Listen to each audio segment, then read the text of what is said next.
Hello, good morning. Welcome into another episode of Good Morning Nasdaq right here on the Clover Trading YouTube channel. You got Huddie in the house, Dom in the house. That is Huddie. I am Dom. Welcome in. Hope you guys are having a great week. It is Friday, so we're wrapping up Friday. We posted our going into Friday video yesterday. If you want to check that out, like I said, over the past few weeks, we'll be coming out with more content, more videos for you to watch over here on our YouTube community. We post videos normally just Mondays. Now we're posting a few extra videos a week. So you're going to want to be. Did your audio just get? I can hear myself. That's weird. Hello, hello. I can still kind of hear it. You're going to want to be tuned in. You're going to want to make sure that you check on that subscribe button right now. Make sure that it is taken care of, that it is being massaged, it is being loved. You're going to want to click that button for us. Make sure you're subscribed to the channel so you never miss a video, because there will be 3 videos a week coming out for you guys. One long form idea, as well as 2 other ones to keep an eye on what's going on in the market right now, which is, I know, what you guys want to see. So keep an eye out over the weekend. You'll get another video from us on Sunday. So please hit that subscribe button for us. Get that number up towards 7,000 subscribers. That's what we want to see.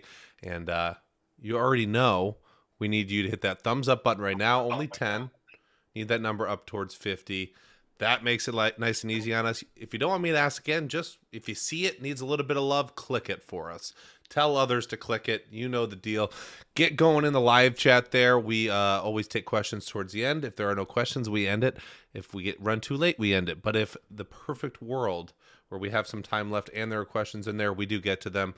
So if you have any tickers we don't bring up, if you have any questions about life, probably keep it around small caps though. We'll get to those. And we'll get on here, head over to the Clover room, and wrap up another trading day, another trading week. How we doing, Huddy? Sounds lovely. We're doing good. It's Friday. Can you believe it? It's Friday, Friday. You know that song? Yeah, it was a one-hit wonder from back in the day. Do you know the story behind it? I actually watched like some, 30-minute video about the story What's her of name? it. Rebecca Black? Rebecca Black. It's like a 7th grader.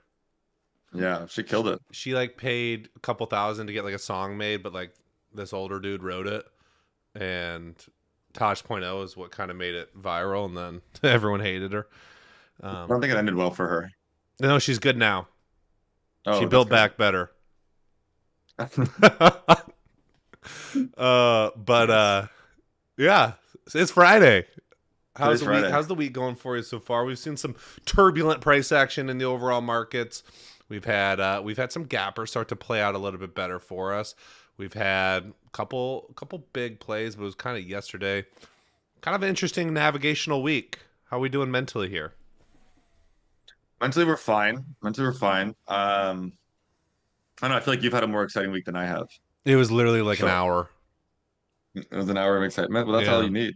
It is. It's the unfortunate truth, and it makes me sad every time it happens. And it's happened like every time over the past 10 years that I start to get annoyed. Is like a play comes around, and it's like, oh, that's what we wait for. And it's like, why did I touch all this other stuff when there was nothing? And it's an annoying lesson. Sometimes I wish I was just a hyper scalper, get me excited all day Okay. long. Annoying lesson that you have to keep relearning. Yes, you do. You just have to remember. It's like your little sticky notes. You have to like put one on like every morning, like actually write it and do it. Like there will be a play soon. Wait for it. I swear. Future Dominic's telling you this, and it always happens. It always happens. Alrighty.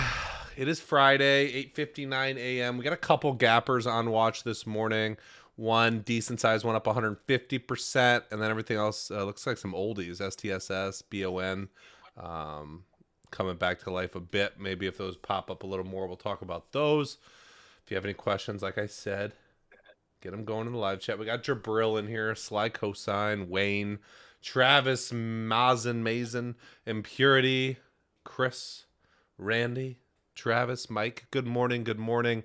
Get your questions in there. Pretty good week of education. We've been up here all week long. Got a good webinar on Tuesday. Great webinar yesterday. I actually watched it last night with Huddy and Kyle. You did?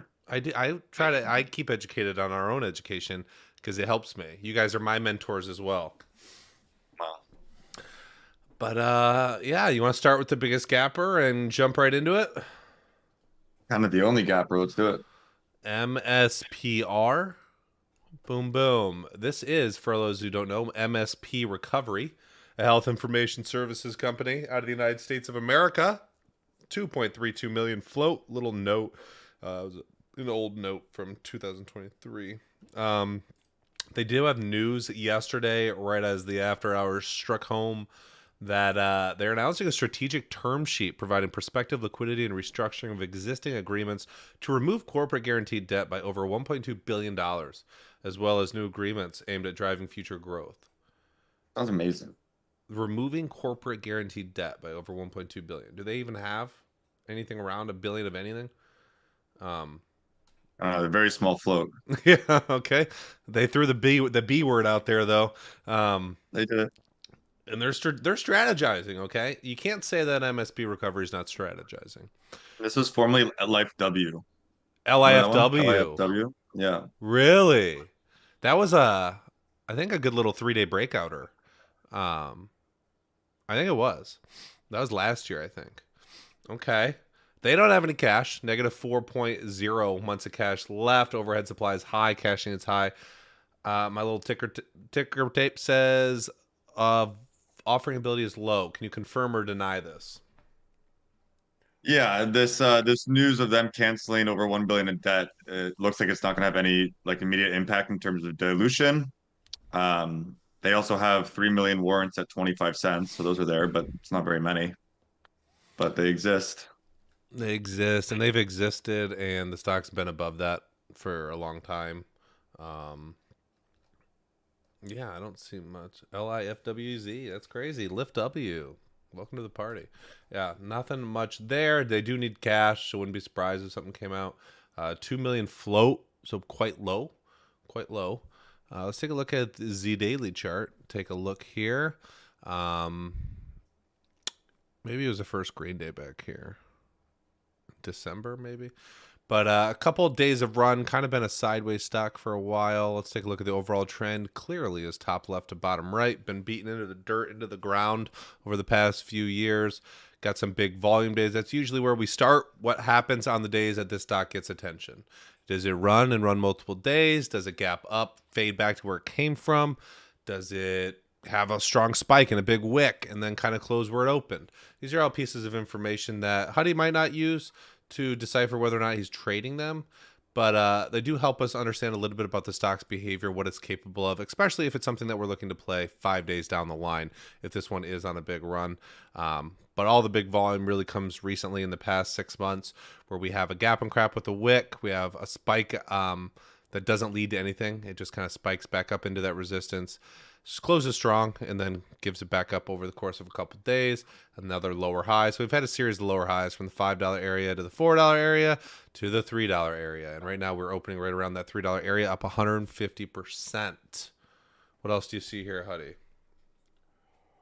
Nothing, just that they, kind of faded off the pre-market highs both times. And the previous gaps, both were news about certain dollar amounts and stuff like that. So,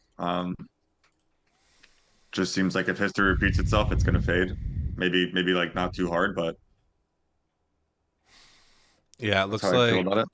the days it's gapped up, it's kind of failed, even with the spike. And then other times they weren't really on gaps that ran, but they did run strong. It's kind of into the teeth of all this resistance. I know this volume already, 38.5 million, so a good chunk of volume already being traded. Up 150% into this first resistance level at 340. I don't really look at it as a breakup, because you break this one out and boom, you're met with $4 resistance. You break that one out, boom, you're met with $5 resistance. So volume would have to be quite outstanding here to get me intrigued in a sort of long. I really doubt that's going to be the case. It is Friday. It is the day of short squeezes. I was always taught that, but I never really see that in the market. Like, I feel like they happen all the time. But so they say. Fridays is that day. I think this one's going to have a difficult time until it's over 5. And that means that I'm probably more bearish on it, as I should be with gappers. But just looking at the price action of this one, I think it's going to have a tough time getting through all that area and holding up without churning legit 300 to 500 million volume. So that's MSPR. That's your biggest gapper of the day. Some news with the B involved. The old LIFW and a lowish float, 2.3 million, but not like micro like we've seen over the past week and a half. A lot of those. Okay, bond did pop up into the list. Let's see, what are you guys saying over here? Randy says, darn, I tried to buy that big dip on Vero and got stopped out. Not a good start for today. Really should have been in at 7 a.m. to catch that bounce. You are not talking to the right people with all of that verbiage. Yeah, Vero was a day one gap and crapper, pretty much. From the 2s that ran to the 14s. Was this the most recent one? Or the second most recent one? No, this was the most recent one. This was after NAOV. And so this one was the most short-lived, spiked for about 15 minutes, and then gave it all back, did some dilution in the after hours, and kind of popped yesterday after hours, and tried to get through those levels and has failed. Yeah, I don't know what that is. That's not for me. Not my pattern, not Huddie's pattern. If you think you should have been there at 7 a.m., you got to get up earlier. You got to be there if this is your pattern. But Vero, pretty clear and obvious reason for the death drop here. Really like the backside to be more organic and slow. I don't mind some dilution on the backside, the announcements of it, as long as the run doesn't like get destroyed from it. Like we go from 9 to 3. That's where I kind of like, okay, there's a big supply zone here now. But looks like it's going to be a failed bouncer today. We'll see, though. Has already churned a decent amount of volume, but not necessarily for us. Travis says, Dom, did you trade JNVR reversal yesterday? I did. It was kind of one of those cool situations where it was a predictable reversal / breakout. We don't get a ton of those. I feel like lately we've gotten a couple of them with ICCT. Maybe Algo was one. But yeah, I did quite well on that. One of my bigger trades in a while. And actually, we talked about it in the video. So make sure you're subscribed to the channel. Do a quick check. Are you subscribed to the channel? Because we posted a video yesterday where I talked about it for a second. And 4 Leafs, you'll be getting a video lesson all about that JNVR trade today. So keep your eyes peeled for that. All right. Next biggest gapper is ba-ba-boom-ba-dee-ba-boo. Bond. Probably not a ton of research needed here because I think this one was... What was this one? A gap and crapper that did it do something funky in pre-market or something? No, maybe. Didn't a gap and crapper we know get hurt on this one? Was it this one?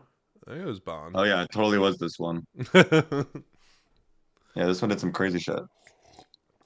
Do we even need to go into anything with the dilution trackers? Do we know the story here? It's all daily chart based now. I think it's just China low float stuff. China low float turds do some funky action on day one, but still die. And die it did from the 2s and 3s all the way down to sub 10 cents over the past few days, beaten down, churned a decent amount of volume. Now it's kind of bouncing on the backside here. For those of you that are going to say, is this a first green day, Dom? No, it is not. It's just a stock bouncing following a very significant long kiss goodnight and just kind of coming back onto our radar, up 70%, but you can't even see that on this daily chart, so little. But decent spike so far, 5 to the $10 area, 10-cent area, my bad. I think a lot of longs look at this and go, there's a ton of room for run because the top of this move is $3 and we faded all the way to 10 cents. I used to be that gullible. Now I kind of look at it like there's got to be bags from every cent higher. It's been churning volume the past 2 weeks, even though it's literally sitting at its lows. But like, this 17-cent area all the way down to where we ended is like over a 50% drop. You won't catch me very long bias on this. Maybe it's a type of play we would swing as like a gapper if it did like a billion plus shares, which it's not out of the question. But that China tie always kind of makes me less interested in the long as well, and sometimes in the short. But it's a 10-cent stock, so I will refrain myself from touching that on the short side. I don't know if you have anything else to add, but it's just kind of a low price gapper that's gapping a lot because it's so cheap. Yeah, I got nothing to add to that. Nothing to add to Bond. Natural life. Welcome to the show. Welcome to the party. Welcome to the show. Caleb says, Dom looking like Bradley Cooper from War Dogs this morning. You know what? I'll take it. Bradley Cooper, I think, has probably, been voted one of the sexiest men several times in his life, right? Right, Huddy? I mean, yeah, We'll take it. I voted it. I don't know if it's a comp. I don't know if it's an accurate comp for me, but you know what? We take what we can get as we approach 30 years old. Oh, Volet trading. Guys, can you tell in small cap trading, can you survive being only long bias, or can you only be short and combined? I want to let Huddy answer that first. Can you survive in small cap being long biased? Is that the question? Yeah. Yeah, you can. I mean, like it really depends on like how you are long biased and what your strategy is. Like I think if you're just like randomly buying stocks in small cap, it's very, very tough to like find the diamonds in the rough because most of these are horrible companies. So you're really going against the current. Like, these charts are built in a way where there's long-term downtrends, there's gaps that get sold into, there's tons of dilution. So like just understanding like the field of play, most of these stocks are in horrible downtrends. So why would they go up? And too often people think that they know why a stock should go up. Maybe they read the PR, maybe they follow someone on YouTube that buys stocks and they just, follow the alerts. Like so none of that I think is going to be very profitable over the long run if you're just like kind of taking stabs on all of these because most of these are horrible. Um, with that being said, there are cycles, there are sectors, and there are moments where long bias traders, I think, do very well in small cap because you can get some situations where there's great risk reward and, well, there's just great risk reward. So I think most don't have the tools necessary to be long bias traders, like to be good. Most don't have the discipline, I would say, because you really got to be selective. You really got to be specific on what you're trading in terms of the patterns and the fundamental natures of the stocks and how they trade. And there's like some subjectivity there. And you got to control the FOMO and all that stuff. And I think most have a hard time doing that. But do I watch Jack Kellogg? Do I watch Dom? Do I watch Kyle make money on the long side all the time? Not like every day, but yeah, they've built their careers on it. So whether it was Kyle with panic dip buys, Dom with first screen days and breakouts, or Jack with just whatever he does, uh, they slay it on the long side. So it's definitely possible. I just think it's a harder uphill battle to um, overcome, and that's mainly due because most people like would rather gamble than sit here and like people want fun. Like newer traders want to have fun, so they just like sit here and they gamble and they press the buy button on stuff that doesn't really like necessitate it. And I think controlling that urge for most newer traders is hard. Finding a pattern that works is hard. Sticking to that pattern is hard, but it's doable. You just need to be a strong mental person. Yeah, I think you have to approach it in a different way. I don't think it's very different from being fully short or fully long. I do think the last part you mentioned about being combined is important at some point in your career. It's really important just to look at things from what is the bias I should have right now. And when I'm looking at a gapper, what's the bias I should have? Huddy, go. Short. If I'm looking at a big breakout chart in the midst of the hottest sector we've ever seen, like, what should my bias be? Like, you don't want to be where you're always trying to long everything you're looking at and always trying to short everything you're looking at. And you pick one of those and we're always duking it out. That's how it is in the market. But, yeah, you have to be strategic. I've been long biased most of my career, but I've added in not a lot, like 2 short patterns that I do take decent amount of trades on them. I think the last time I checked, I was like 3-1 in the amount of longs I take versus shorts. Shorts for me are usually 1-to-1 average winner with a higher win rate. And my longs are a worse win rate, 35 to 45%, but my average winner is 2, 3, 4x, my average loser. And with everything Huddy said, you just got to be particular. If you think, can you survive being long bias trading gappers every day? All the stocks we bring up in Good Morning Nasdaq, I think the number from 5 to 8% of successful traders out of everybody turns into like 0.5% or less. Like that's a tough feat. You're fighting against trend, and you're truly hunting a unicorn every day. And the plan is so I give so much credit to people like Roland who can trade day one super profitably on the long side, but do not think it's for most people. I think that's where you get the churn of, ups and downs, up and down, 6 months, a year. You're in the game, but you haven't really learned anything, but you're only slowly bleeding. I think that's where you're going to end up if you trade day one longs all the time. You got to be particular. You got to have a system. You got to trade patterns. You got to wait for stocks to come to you. And I talked about this in the boot camp. Like, if 100 stocks come onto our desk over the course of 2 weeks in small cap land, like, we want to dwindle that list down to like 1 or 2 that are potential longs, and then they still have to be perfect to set up. Like, you can't be trading everything. Everything Huddie said is true about the natural direction, the reason these stocks are running. JNVR yesterday was just a short squeeze that I identified after watching it for a few days. It traded for 4 or 5 days before I ever touched it, but it was a very specific moment that I decided to get involved on a stock that had done a lot of, had done volume, but a lot of volatility, a lot of range. And I learned that kind of stuff from being aware of the short side as well and where shorts were stuck. But you can most definitely survive as a long bias trader. I think that's where the big money is too, without having to risk a lot of money. I think that we made some big money on the long side in 2020 and 2021. I think that there's something that you said that was really important, is just like knowing what your bias should be. It doesn't mean you have to take a trade on that bias, but like, where are we at in the pattern? Where are we at in the sequence of volatility? And like, what should the bias be, regardless of whether you have a strategy to ascertain that bias and take that trade? Doesn't matter. Like, there usually is an objective answer when you're going through like the cycle of volatility of like, what should I expect? Are we going to pull back soon? Are we extended? Are we too far from the breakout level? Is there a pattern here? What is the pattern? What's the next pattern I should be taking? Like, you should be able to identify that from a mile away. Whether you take the trade or not, I think that's secondary. I don't think you have to take those trades, but like, if there's a blatant like high odds short selling day, you should know that in the back of your mind. I agree. 100p. Acheem Natsu Legend said, did you also trade Arab for screen day? I didn't get filled. I did trade that. I'll probably talk about that in the video lesson as well for the 4-leaf and black clovers. If you ever want to get signed up for that, come hang out with us full time, all day, every day, then go over to clovertrading.io. No discounts right now. We just did our big boot camp discount for all boot camp goers. But if you want to get involved, hang out with us all day, be a part of the education, and take your education to the next level, clovertrading.io. Is NAOV on watch for you, or does that pre-market spike change anything? Usually the pre-market stuff is an indicator to pay attention to it, because this was one that volume was quite low the past 2 days. I think it only did like $2 million volume yesterday. So it would have been needing to prove something more to be on it.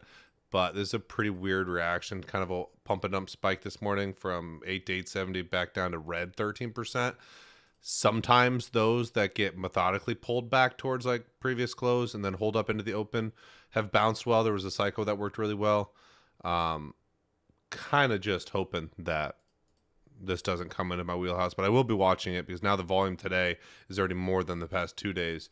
So it's still potentially there, but it does change the way I look at it. Now I kind of want to make sure that it does reclaim being strong, because that was a pretty weak reaction. Like, this is a lot different than ICCT last week, where got volume and pre-market had news on a reversal day, but then opened a lot stronger. This is still opening 13% down. Acheem Legend says, Dom, may I ask what your profit factor is on first screen days? I don't know that off the top of my head. The data was pretty good for it. Yeah, it's probably in a 4-leaf video lesson when I do my yearly review from last year.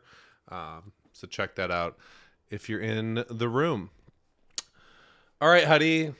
How about you send them on with a goodbye? I got a quote for the day as well. Well, give them the quote. The future belongs to those who believe in the beauty of their dreams. Wow. Deep. Isn't it? Yeah, that was good. Where'd you get that one? Eleanor Roosevelt. Eleanor? Yep. Roosevelt? Wow. Yep. So oldie but goodie. Yeah, use this time if you haven't had the week that you wanted, you're not having the month that you wanted so far. Dive into some education, dive into your numbers, dive into your stats over the weekend. Even nowadays, I feel like I spend a lot of time on the weekends, especially Sunday night, just going through data and preparing for the next week and just trying to get better as a trader. When me and Huddy were on the come up, I don't know if I did anything on the weekends. It was all day Saturday, all day Sunday of like, how can I get better? How can I get better? And a lot of that led to breaking even and losing money for many, many months. But it is required. And so if you think that you're just going to show up on Monday and we haven't looked at a chart or any studying or your numbers and think you're doing more than someone else, you're not. The weekend is a very important time to get better as a trader. And this is your little push that if you aren't doing enough work, you don't deserve to be successful. If you're not putting in all the hours on the weekend, you don't deserve it. And usually it's Huddy, the one being a little harsh, but I'm going to take that reign today. Put in the work this weekend, get better, study DVDs, study guides, study video lessons, study webinars, study your numbers, study patterns, study the last hot market. Do everything you can to get better. That is what Edge truly is. It is in your approach to the market. And we hope you have a wonderful, wonderful weekend, a wonderful Friday. We're going to see all you Clovers in the room right now. Keep your eyes peeled for another video on Sunday, kind of weird, outlining what we'll be watching for next week. And as always, we will see you Monday morning, 8:45 a.m. for another episode of Good Morning Nasdaq. Have a wonderful day, everybody.